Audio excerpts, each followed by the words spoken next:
Welcome to my movie recap. Today we will feature an American mystery thriller film called Glass Onion, a Knives Out mystery. Let's get started. Miles Braun, a co-founder of Alpha, is an eccentric billionaire who enjoys flaunting his wealth. He has an annual tradition of inviting his best friends to great locations and throwing parties for them. He's even sent an invitation in the form of a mystery box this time. Lionel Toussaint, Alpha's chief scientist, is the first to receive it. He is regarded as one of the town's most knowledgeable technophiles. Following that, Connecticut Governor Claire DeBella and fashion designer Bertie J. received the same boxes. Duke Cody, a YouTuber with millions of followers, is the group's final friend. His channel emphasizes the significance of men's rights. In a group call, the four discuss the mystery box and eventually discover the invitation from Miles inside. We later learn that two more people have been invited. The first is a sad-looking woman whose name is unknown, and a second is a middle-aged man named Benoit Blanc. According to Google, he is the best detective in the world. Following their invitations, the entire group arrives at a port in Greece. The four friends are delighted to meet each other, but their expressions change when the depressed woman appears. Andy Brand, Alpha's other co-founder, is revealed to be the woman. She and Miles founded the company and took it to new heights, but for some reason, she had to leave abruptly. On the other hand, Benoit, the detective, has never met any members, including Miles. He actually has no idea why he was invited. In the meantime, a private yacht arrives to accompany them. The opulence around Benoit astounds him. He strikes up a conversation with Lionel, the tech genius, and learns that Miles has invited them to participate in a murder mystery game. After some time, they arrive at their destination. Miles has rented the entire island for himself. On the beach, he is seen playing guitar and singing a famous Beatles song. When the group approaches him, Miles shows off his wealth right away. He mentions that the guitar was given to him by none other than Paul McCartney, the lead singer of the Beatles. Miles greets each of his friends individually, but he is surprised to see Andy. He is also perplexed by the presence of the detective. Nonetheless, he introduces everyone to the island, revealing that it is only him and them. There are no maids or helpers, and all of the work is done by android robots. The upper level of the villa is made of glass and resembles an onion. Miles mentions keeping his favorite sports car up there. Following the briefing, he sends everyone to their respective rooms and asks them to meet him by the pool in the evening. Later, he leads Detective Benoit to the Glass Onion and asks abruptly, "What are you doing here?" Confused, the latter responds, "You sent me an invitation." Miles claims he didn't, so Benoit pulls out the invitation card he discovered inside the mystery box. Seeing this, Miles realizes that someone from the group sent their invitation card to Benoit. They most likely desired the best detective in the world for the murder mystery game. Miles likes the idea as well, so he officially invites Benoit to his home. Everyone gathers at the pool to socialize. Andy, the outcast, is also present, but everyone mocks her for something she did in the past. Meanwhile, Cody reveals that he is carrying a gun. When asked why he brought it, Cody says, "Why not?" Benoit can be seen eavesdropping on everyone's conversation while all this is happening. He also sneaks around the large villa when no one is looking. Later, Miles gathers everyone and begins bragging about himself once more. He points to each of his friends and describes how he has helped them advance in their careers. Miles promoted Lionel to Alpha's head scientist. He also campaigned for Claire and won her election. Announced Cody's YouTube channel to make it viral. And finally introduced Bertie to the fashion industry. The four friends are irritated as he says all of this. This demonstrates that they only pretend to like Miles because they are nothing without his influence and money. Meanwhile, Andy stands up and begins lecturing. She is especially enraged with her former business partner, Miles, who unfairly ousted her and took over Alpha as sole owner. After she turned on the others, calling them greedy liars, the four quickly retaliated and threatened her. Andy was deeply moved, and she stormed out of the building. That night, the real party starts. Everyone is dressed up, and Miles takes them on a tour of the facility. Surprisingly, he has the famous Mona Lisa painting displayed on his wall. Benoit believes it is a forgery because the original is in the Louvre Museum in Paris. Miles reveals that he purchased it for a sum that not even the French government could refuse. Then, he whips out a small crystal-like substance, which he calls Clear. This tiny substance appears capable of powering massive appliances while emitting no harmful gases. Miles mentions that Clear is made entirely of seawater. Benoit asks if he can look at it, so Miles tosses it his way. He refers to it as the future, and he believes it will aid in the resolution of the global energy crisis. While everyone else is surprised, Lionel appears to be angry.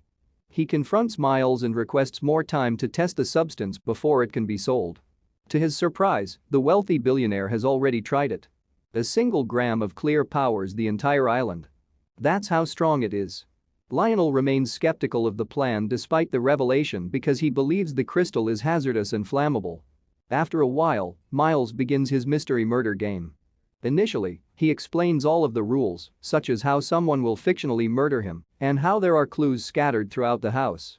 Miles also says he hired James Cameron to prepare the entire game, which he believes will be extremely difficult. But before he can finish, Benoit solves the case with his godlike detective abilities. He points to several clues and concludes that Bertie will commit the murder. Everyone in the room is stunned, and Miles' expression confirms that Benoit is correct. Meanwhile, Miles takes Benoit to the Glass Onion and asks, "Why did you have to ruin the party?" The latter responds that, as a detective, he couldn't help himself. He suddenly notices a small note framed on the wall. When questioned, Miles reveals that it was his company's first blueprint, Alpha, which he had written on a napkin. He showed it to Andy, who liked to trite away. They then collaborated to build Alpha and see it succeed. Having said all this, Miles mentions that he misses hanging out in bars with his friends. Despite his lack of wealth, he had friends who genuinely cared for and loved him. They are now only interested in his fame and money. Meanwhile, the group downstairs resumed with Andy. They tell her to go home and never come out again. "I don't regret anything," Cody says. Andy becomes enraged and walks away when she hears this. Miles soon arrives and encourages everyone to continue the party. He promises to have other games ready the following day. Cody receives a notification on his phone and calls Miles to investigate. When the latter notices it, he appears concerned. Nonetheless, he keeps a cheerful expression on his face and begins dancing with the others. Shortly after, Cody, who was drinking, began choking and collapsed to the floor. Everyone gathers around him to see if he's okay, but Benoit informs them that he has died. This causes everyone to panic, and they decide to leave right away. However, as a detective, Benoit advises them to remain where they are. He suspects Cody was murdered rather than dying of natural causes. The whiskey he was drinking was most likely tainted. Miles notices his initials on the glass Cody is drinking from as Benoit explains his theory. This reveals that the killer intended to poison Cody, but he accidentally switched glasses and drank from them. Miles becomes terrified when he realizes the killer is still on the loose. To make matters worse, the group discovers that Cody's gun has also gone missing. Miles begs Benoit for protection, but then the lights go out. Miles had scheduled the lights to go out, hoping that the game would become more attractive. The darkness causes confusion among the group, and they flee here and there. Most of them suspect Andy is the murderer because she is the only one with a vendetta against them. So they start looking for her as a group, hoping to kill her. Fortunately, Benoit arrives first and informs her of the recent turn of events. He also informs her that they are very close to discovering the truth. This reveals that the two have been collaborating.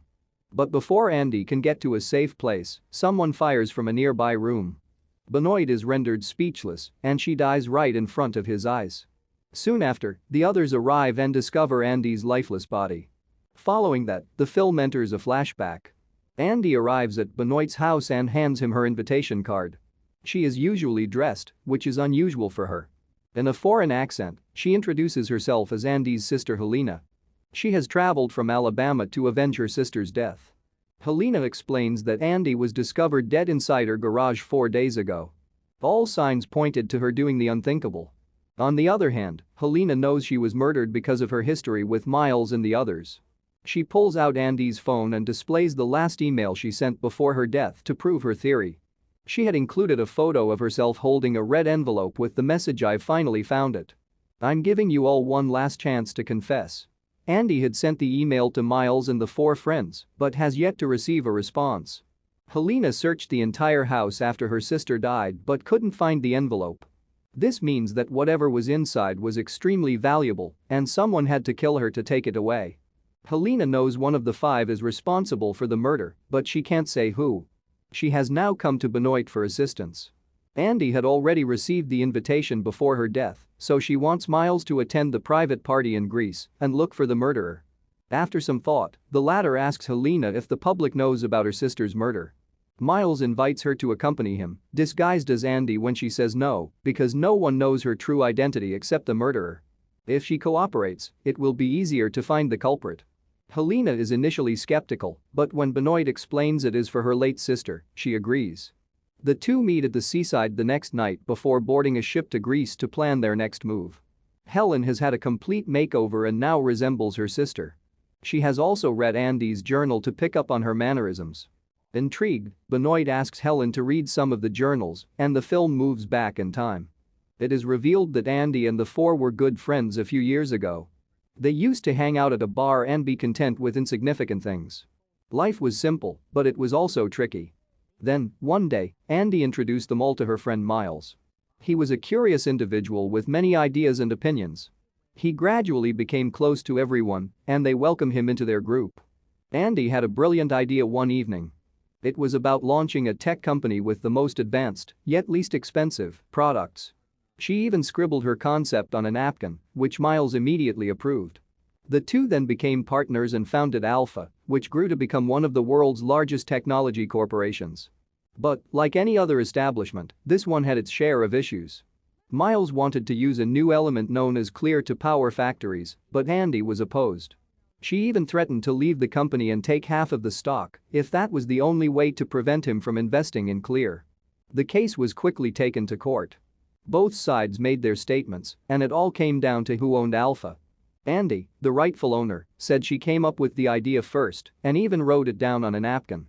The judge asked her to show proof, but Andy had misplaced the note. So she asked Claire, Bertie, Cody, and Lionel, her friends, to vouch for her. They lied and took Miles' side, much to her surprise. The latter had even forged a fake note, which helped him win the case. Andy was thus kicked out of her own company and duped by her friends. She searched her entire house for the note, desperate for vengeance.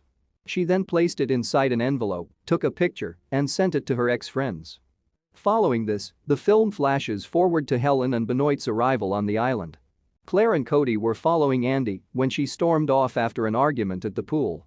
Helen inquired why they had not responded to her email, to which Claire answered that she couldn't because she was a politician. Her career would be over if she made one wrong move. However, she and the others had come to her house and banged on the door for several hours. They left when no one responded. Cody then revealed that he was the first to arrive and nearly got into an accident. The film then cuts to the scene where the party had just begun. Helen argues with the group again and leaves, but her accurate plan is to search their rooms for the red envelope. She looked for it for hours and turned every room upside down, but she couldn't find it. When the lights went out, she ran outside and ran into Benoit. This was when an unknown assailant fatally shot her. However, she miraculously awoke after only a few seconds. It turns out that the journal she was carrying saved her life. Benoit was relieved to see her alive, but he had another plan. He wanted her to keep pretending to be dead so she could find the envelope. Helen complied, and Benoit applied ketchup to her face to make the scene more convincing. When everyone had gone, she dashed to the one place she hadn't looked at yet. The glass onion. Fortunately, her guess was correct, and she discovered the envelope behind a wall. In the present, Benoit gathers everyone and explains that he has finally discovered who the actual murderer is. Miles is the billionaire in question. Only a few hours ago, police discovered Andy's body, and word spread quickly. Cody, a YouTuber, found out about this and began blackmailing Miles. Cody had come across Miles and nearly crashed into his car while driving to Andy's house a few days before. This implies that the astute billionaire had already murdered Andy and taken the envelope before any of them arrived. Unfortunately, Miles poisoned Cody to death before he could use this information. He even switched their glasses to divert attention away from himself. Following this, Miles took his gun and killed Helen, who was dangerously close to discovering the truth. He had known she was a forger, but chose to remain silent. Helen then appears with the note in her hand, shocking everyone. She then confronts Miles and taunts him that he'll soon be in jail, but the latter quickly set fire to her note and burns it down. This removes the final piece of evidence from their entire mission. Helen asks the other group members to vouch for her, but no one agrees. Despite everything, they continue to support Miles. Benoit leaves the room, distraught, but not before handing Helen the clear crystal. Surprisingly, this energizes her, and she begins smashing everything in the room. Miles assumes she is simply angry and does not attempt to stop her. But, to his horror, Helena sets fire to the location. She then tosses the clear crystal inside, causing the glass onion to erupt. Unfortunately, the famous Mona Lisa painting also burns down. As a result, the group finally realizes Miles' actions are incorrect. He is a terrorist who is only concerned with himself and his fame, not with the safety of others. As a result, they agree to back Helena and imprison Miles. The billionaire is furious, and he tries to persuade his friends by offering them money, but they don't listen this time.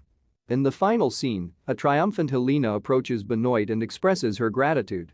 Then, as they stare at each other, a boat appears in the middle of the night, most likely to pick them up.